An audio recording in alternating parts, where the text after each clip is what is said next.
Hey everybody, welcome to Local Business Hacks Podcast. I'm your host, Carl Case, and I'm on a mission to help you. Every week, we're going to be talking to local business owners and experts to get their best tips, tricks, and hacks to grow your business. This show is designed to teach you, inspire you, and motivate you to take massive action and start to build your future-proof business. Whether you're just starting off or you're taking your existing business to the next level, this episode is for you. So let's get started. Good morning, listeners. This is Carl Case, your Local Business Hacks host and head of business development at Referrizer. I am joined today by Jeremy Davis from Title Boxing. Jeremy, welcome to the podcast. Tell the world about you and your story. Thank you, sir. It's great to be here. Looking forward to being able to share, talk a little bit about myself and Title some today. So I've been in the fitness industry for 12 years. Played college football, as you can try to see some of the stuff behind me. And from there, I had the dream of being a coach and football coach, and that kind of evolved into being a strength coach. So when I got out of college and I worked on my master's degree, my plan was to be a strength coach. Through life and just different opportunities, I landed in the big box world instead as a personal trainer at 24 Hour Fitness. I spent about 8 or 9 years with 24, everything from a PT to fitness manager to a general manager. And then the last few years, I was in a regional director role, running the fitness departments and then running education. Great company. I'd never really been introduced to the corporate fitness realm, being a strength coach and training athletes, but I loved it. I loved the impact that you had on the members, the growth of the company back then. What was that, 4 or 5 years ago? 24 was really growing. Gone through a couple leadership changes, but they had almost 500 locations corporate wide. So it was great. It was a great opportunity and just really a great time to seeing clubs open up and as that brand grows. Fast forward to the last year, new leadership came in. We're changing things up some. So I started thinking, what are some other opportunities out there?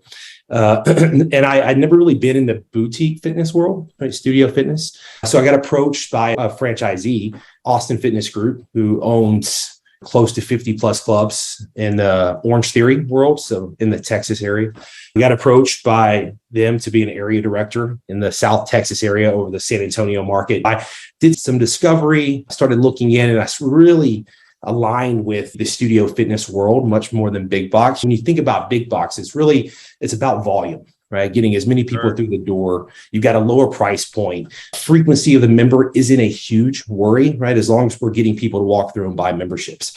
Boutique fitness is completely different, right? Obviously, smaller numbers, larger price point.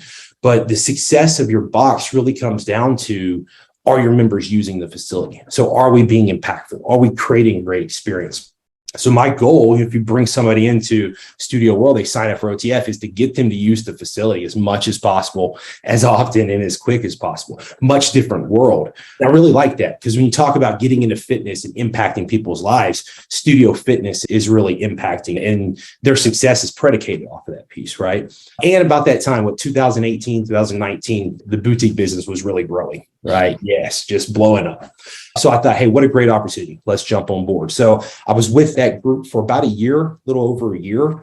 And then I got approached by another opportunity, another franchisee in the San Antonio area that was opening up some F45s. So I thought, well, I'd known about F45, but I'd never really experienced the product. So I went and took a class. I talked to this ownership group. They were very capitalized. They were looking to really grow that market. They had just opened up one club. I think it was 2 months old. I took the workout. I fell in love, coming from the strength conditioning world, right? It was really up my alley from a programming standpoint. We're lifting, we're doing athletic movements, we're jumping, we're sprinting, CrossFit-esque, as you know, if you're familiar with F45, but created in a way that really aligns with the average consumer. So I thought, hey, what a great opportunity. So I took the class, I fell in love. They mapped out their growth plan. So I came on board as director of operations there, and we grew. So 2019, one club had just opened. Now the area has 5. San Antonio has 5 F45s. And if you're familiar with F45, they're just continuing to grow and grow and grow, right? So I was with them for about a year, a little over a year as well. Really with OTF and F45, got to experience the franchisee side. But I'd always been interested about the franchisor piece, right? So seeing it from the corporate side, in Title Boxing in the end of 2020, went through a sale. They were purchased by Box Union, so a group out of the California area to really take this brand that had been around for 12 years and interject some energy, some resources, right, and grow this brand to not only be the best martial arts fitness company in the genre, but one of the best boutique fitnesses, right, in the world. And then that's the plan. So I got approached. They had a director of franchise operations role open up, right? So really getting an opportunity to focus on franchise operations, connect with franchisees, being that support, taking all these years of experience and just help these franchisees grow their business and be as impactful and ultimately make them money, right? Make them profitable and then grow our brand at the same time. Got an opportunity to meet our C team with Todd and Felicia, the new COO, Justin at the time, and they mapped out a vision from where Title is and then the history of Title and then where we want to go as a brand. And I was sold, right? So really, really love the opportunity of being able to interact with franchisees, but also to be a part of a brand that has had some success, but has such a great opportunity to grow and grow and grow. And I wanted to be a part of that. If you look back in my career, right, every company, I've really been a part of a growth period with them, right? With 24, Orange Theory, we opened up several clubs when I was there. The S45 group, obviously going from 1 to 5. So I've always been attracted to that, right? It's always exciting to be a part of something that's growing, that's being impactful, and to be able to kind of put your fingerprint on that a little bit, right? So, and what'd you say? Having the passion behind it. Yeah, 100%, right? And when you think about their vision and to not only grow Title, but to really be an omni-channel fitness provider, right? With our Title on Demand and all the work we're doing from a digital side, because if you think of fitness, that's where we're going, right? It's being able to provide that option to your consumer in this digital world, right? In this remote world. But then also the brick and mortar locations, really maximizing those and growing. And when they mapped out their growth plan and I saw kind of their support behind that scene, I was sold. So I came on with April of 2021. So I've been there for almost a year and a half now. We've quadrupled our support team since I came on board. Phenomenal. We've got roles that have never been created that we put people in. There's been some movement in getting people into the right roles and really just growing this support team from marketing, from digital, from technology, operations, obviously. So the plan that was mapped out, they're starting to execute on, and it's exciting to be a part of it. And we've already had several clubs open up in 2022, which is exciting, especially coming out of this pandemic that we just had. So seeing clubs open, we've got other clubs slotted to open at the end of this year, early 2023. So we're starting to see that growth happen, right? And it really comes down to the vision of our leadership team and the support that they've created for myself and all the franchisees. Well, congrats, Jeremy. That's really incredible to hear. And obviously, I'm excited to continue following you throughout your journey. So talk to me about your current role. What's your day-to-day looking like? What aspect of the franchising space are you in with Title? Yeah, so I'm on the operations side. So I'm the direct link between our franchisees and the corporate team. And operations from business operations, so providing support from a metric standpoint. So we look at KPIs consistently, right? Where can we find areas of opportunity? Put in action plans together, support them in those roles, creating those, right? And then ultimately impact the bottom line. That's the number one goal, right? Setting initiatives with their franchisees as well, right? And being able to support that piece and getting them to execute those. And then really just the personal relationship aspect, right? So I represent the franchisor in the franchisee's eyes, right? So their thought process of Title and franchise comes through me, right? So I've got to provide support. It's got to be consistent communication, right? Fast communication, right? In some sense, to get things done, to keep that relationship moving in the right direction. A day-to-day for me, it's a little bit different. I've got a relationship right at about 47 franchisees. So quite a few that I'm connecting with, right? So a week would look like part of that week is going to be connection calls with our franchisees. So check-ins. I've got a different schedule with each franchisee that's either weekly, bi-weekly, or monthly. Obviously, a lot of things go into determining that performance, the length of their franchise agreement, how long they've been a franchisee, those different things, right? And what they need. And then also connecting with our corporate team, right? So it's also my job when I identify something with the franchisor is who can I connect them with on the support team to provide support? So is that our marketing team? Is that somebody from the digital aspect? Is that something from L&D? Do we need to focus on training? What does that look like from the support they need? And then getting them connected to those department heads to ensure. Super exciting. Yeah. I'm not one that can ever do something the same every single day. I'm not a robot. I love having a change up and getting in the trenches with people. Yeah. That's Then the other piece too is I get to be in the clubs, right? Yeah. So that was another thing that sold me on Title was getting to travel around, meet these franchisees face to face. Our leadership team has given us the ability to travel, which is great, especially coming out of this post-COVID situation. So I get to spend time in the club face to face, building these relationships and providing that support as well. That's awesome. Yeah. Jeremy, so talk to me a little bit about something that you're reminded of or a story that you portray back to all the time that your vast journey throughout the fitness world has taught you that other people might be able to benefit from. A journey. Well, I can say, just thinking about my career and just thinking about fitness in a sense, right? I mentioned with the omni-channel piece. Even right? 2 years ago, pre-COVID. Right.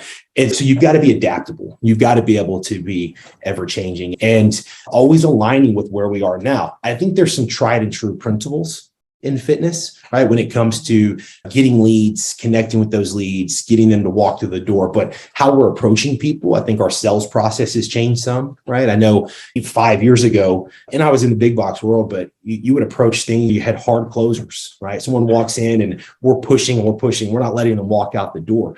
Now, we're in boutiques a little different in itself, but even now we're in a sense where it's about relationship building, right? With how much things have changed and the approach that we have to people wanting to buy a gym membership, right? We've got to build their trust.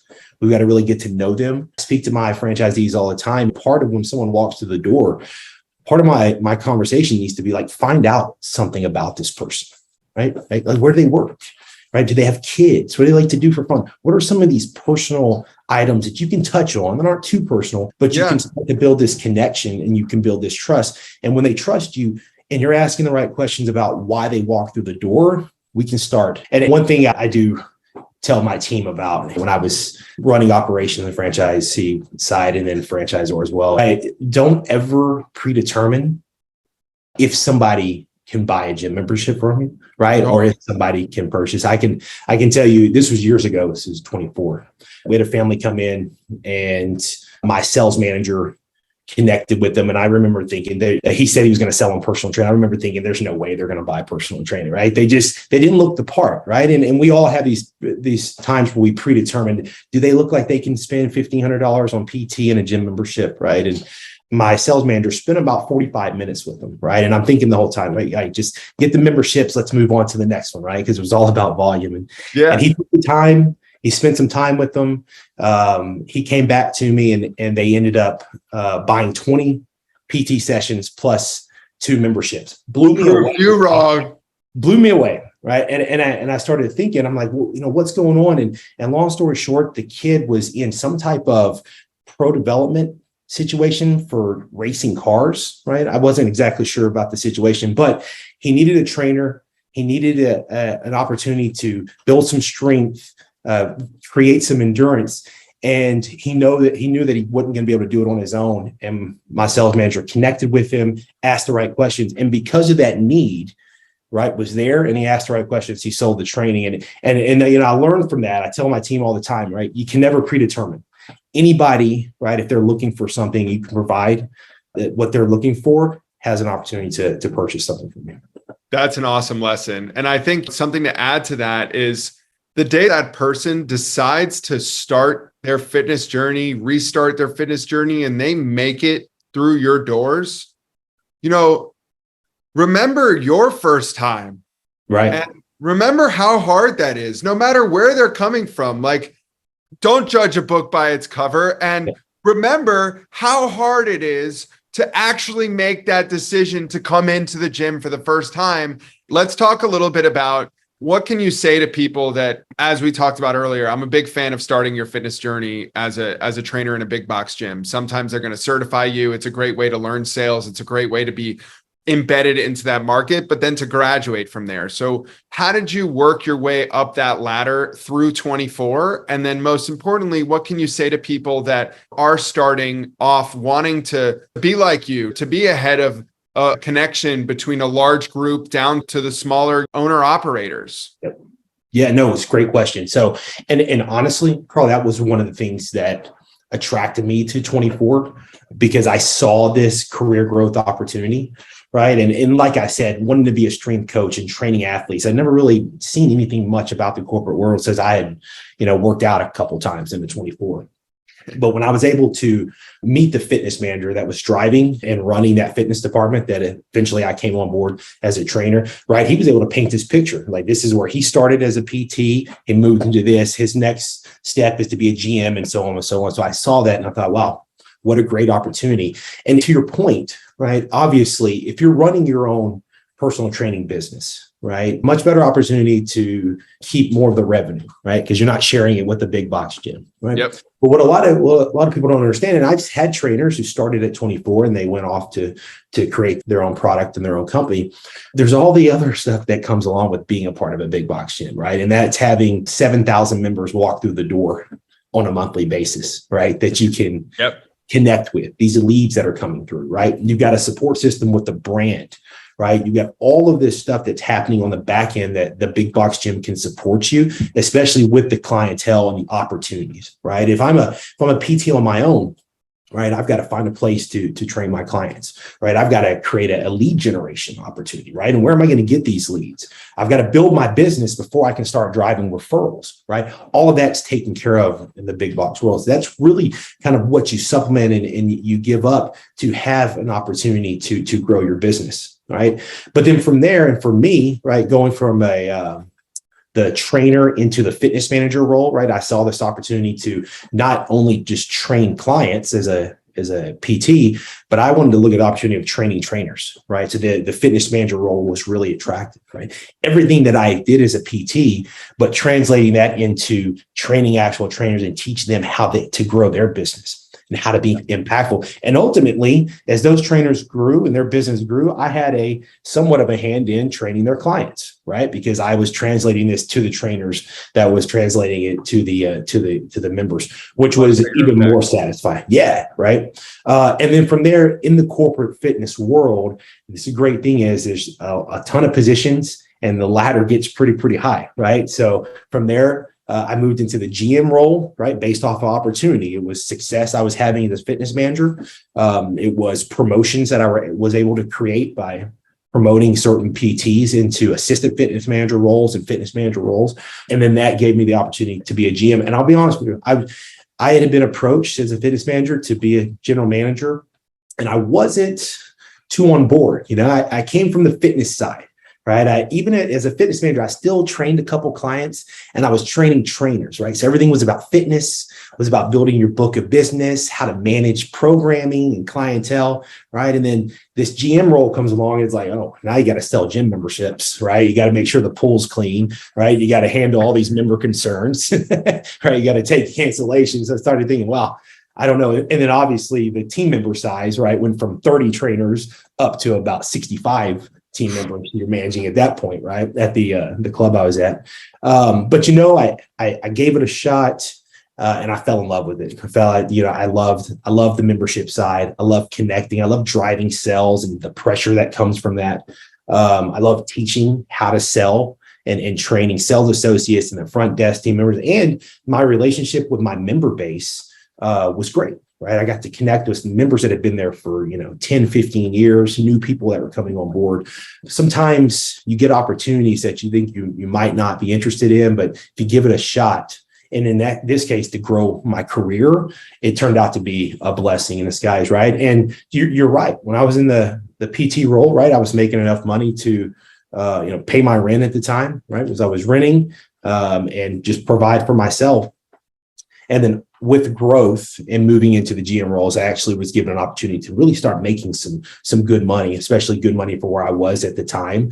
And then from there, getting the opportunity due to some success I had to step into a regional role that was just continued growth going forward. Right. So, I gave up a little bit about being a PT in a big box world, but because I made that decision, I was given this huge opportunity at the end of the day.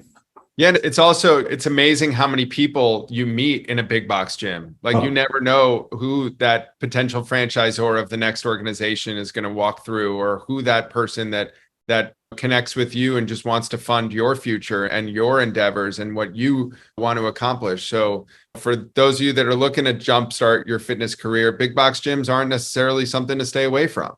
It's a great way to get great exposure into a lot of different aspects of big business and fitness businesses. So, but it's something to start. So that opportunity, and decided to go big box and not just my own route. I mean, it's where I am today. I would have never experienced membership sales, operations, how to manage a P&L. I mean, all these things came because I decided to start in the big box world as a trainer years before. How to clean a pool, how to make sure your staff shows up. Yeah, that's right. Yeah.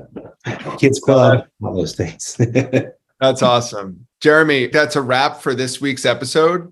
I'm so appreciative for you getting on here, telling us your story. And for those of you that are listening, I know that you definitely got something from Jeremy's story. It's super inspiring. Jeremy, I want to thank you from us and from our listeners. Yeah, thank you. It was great to be here, tell my story a little bit, get to connect with you. It's definitely been a pleasure. Thank you so much. That's it for this week's episode. I hope you found it helpful. Be sure to head over to our site, local-business-hacks.com, to check out the show notes and send me questions or ideas for future episodes. If you want to grow your business, just like the people you've heard from here, follow Local Business Hacks Podcast and tune in for new tips, tricks, and tactics. Until next time, thanks for listening and keep hacking.